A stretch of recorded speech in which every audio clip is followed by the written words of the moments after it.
Hello! Happy July 4th weekend, American types. This is Annoyed Gamer, and before you say anything, this is exactly the same shirt I wore in the last episode, and why am I wearing it again? Budget's that tight at GameTrailers that we can only afford one shirt now? No, it's not. It's basically because I'm recording this directly after last week's episode. So yeah, because obviously people are off on vacation and I record on a Thursday normally, and people are having barbecues and fireworks and I don't know, pouring tea into Boston Harbor and all this other fun stuff. So anyway, yes, I am back, and because obviously this is well pre-recorded, and I don't know what has happened this weekend, and guaranteed something major like... But no, I'm here to answer your questions. And I have, look at this, 2 whole pages of them. Take that, Michael Pachter. First question, yeah, from Rob of Earth, and he wants to know, do independent consoles such as the Ouya or the Game Stick even have a chance at success? I think you could put the Nvidia Shield into this one as well, which has just been delayed by a month. And look, are they going to hit the success of Nintendo, Microsoft, or Sony? No. I just don't think that's feasible, because they're never going to deliver that AAA gaming experience that you expect of the consoles. Are they going to slap in the penetration of a gaming PC? No, because again, the quality is not going to be there. These are on the whole Android consoles, and they are, you know, limited by the size of the memory and the stuff they can perform. Is this going to be something that perhaps somebody will have in their bedroom, maybe as an alternate box? I mean, in our bedroom we've got a DirecTV box and we've got a Roku box, so I can stream Netflix. And that's what, you know, that's what I use. Is it something that's going to sell hundreds of millions of units and make everybody very, very rich and all the games are going to be phenomenal? No. Especially in Ouya's case, because obviously they've had the cock-up of all their Kickstarter backers who paid all their money and, you know, funded the console, and then a lot of them have not even had the console yet, even though the console is now on sale. I'm not a backer of Ouya. I didn't buy one. I'm not going to buy one. I have no interest in it. But I wish them well. I mean, you know, anything that gets games out into the, you know, that environment is always good. I mean, you look at the success of Facebook games starting off. Unfortunately, I don't think these systems are going to really have the big mega success that will propel them into household names. Hope that worked. Next question's from Aaron Erdley, and he wants to know about second screen experiences and what do I think.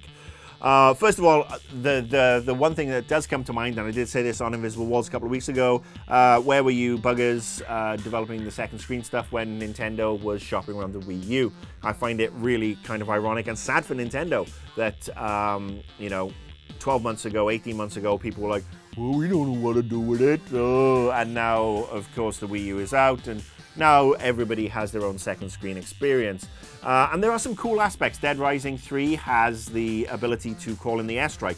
That's kind of cool. Watch Dogs, you know, you've got this multiplayer app that you don't even have to have on when you're playing the game on your console. It's for when you're away, and you can do things like, you know, in multiplayer you can help or hinder people, give them the challenges, commandeer traffic lights or whatever just to mess with them, try and take them out. That is cool. I think that's interesting. Do I think every game needs a second screen app? No. Especially when a lot of them are just, oh look, here's the map. So you can basically play your game and look at the map and well, I don't want to take my eyes off the big screen. That's what I'm paying for. That's what a great mini map in the corner is all about. So yeah, if somebody can do some great stuff with it and it really complements the game, yes. If not, it's just a fad. Forget it. Next question is from Felipe de Lima, and I hope I pronounced that right, Felipe.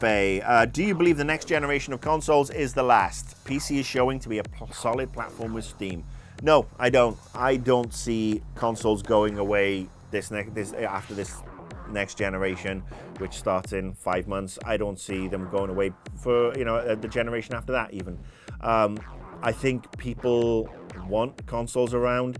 If we are looking at Sony integrating the PlayStation 4, 5, 6 or whatever into televisions, that might be the way to go. I know Microsoft have their plans for this projection-based console that turns your entire room into your gaming space, almost like the holodeck in the Star Trek movies. And I think that's where we can see ourselves going. I could, you know, the the virtual reality of Oculus Rift. I could see that coming to consoles and really making a difference. And The technology is only going to get better and hopefully cheaper and more streamlined. So perhaps you won't have a console that looks like 4 Breeze blocks put together, boom, right in front of your TV. Perhaps they will become smaller. Perhaps they will become integrated into a headset or whatever, who knows.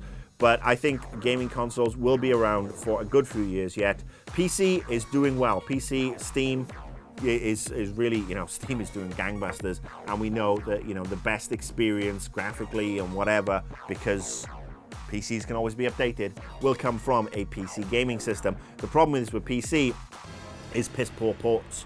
That's the 3 Ps, and that's basically where you get something a month after the fact, and at best it is just a carbon copy of a console game. It's not even delivered in a higher resolution, etc, etc. We've seen this shit.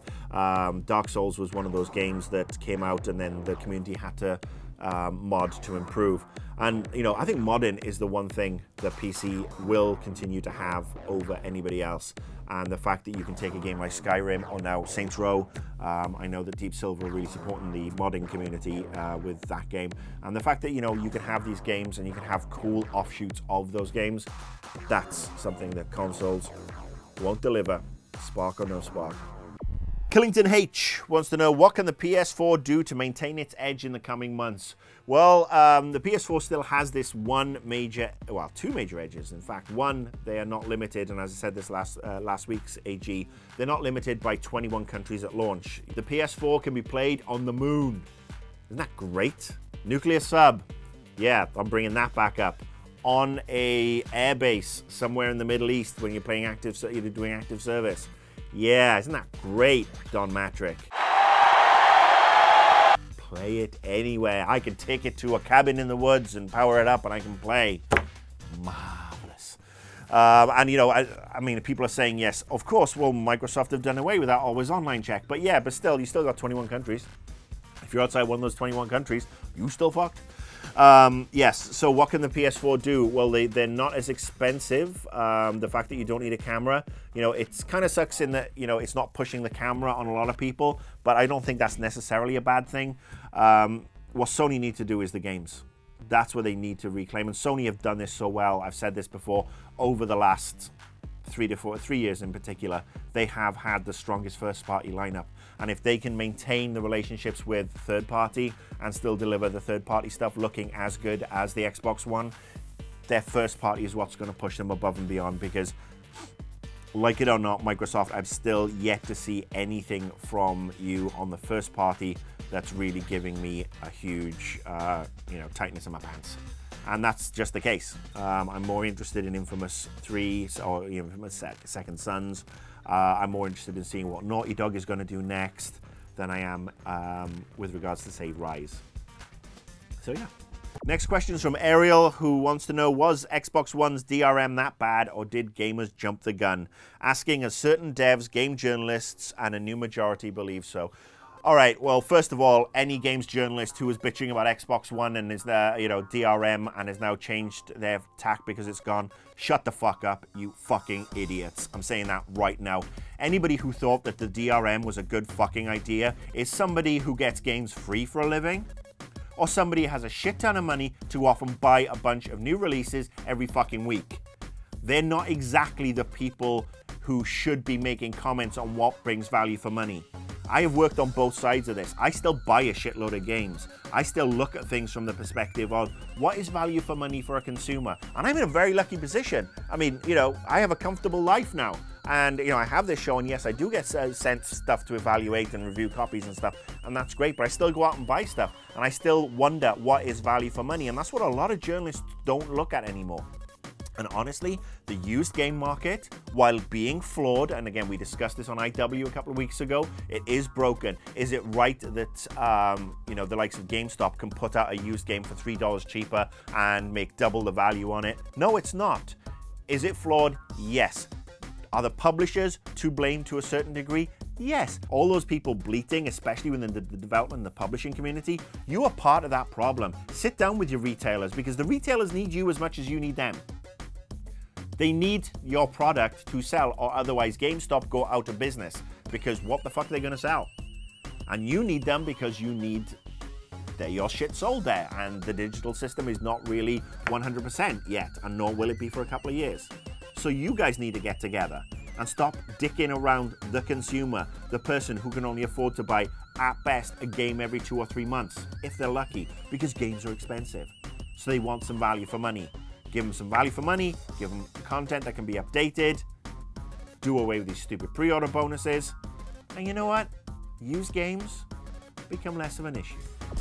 All right, that's the show for this week. Thank you for tuning in. I will be back next week when I'll probably be talking about all the stuff that happened in the next several days, plus whatever I missed, because this is a pre-record.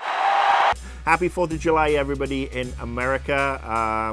You know, good for you, well done.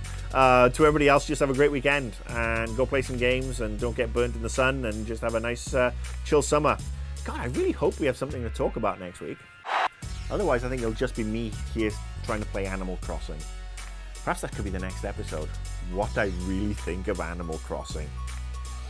Follow me on Twitter. See you next week.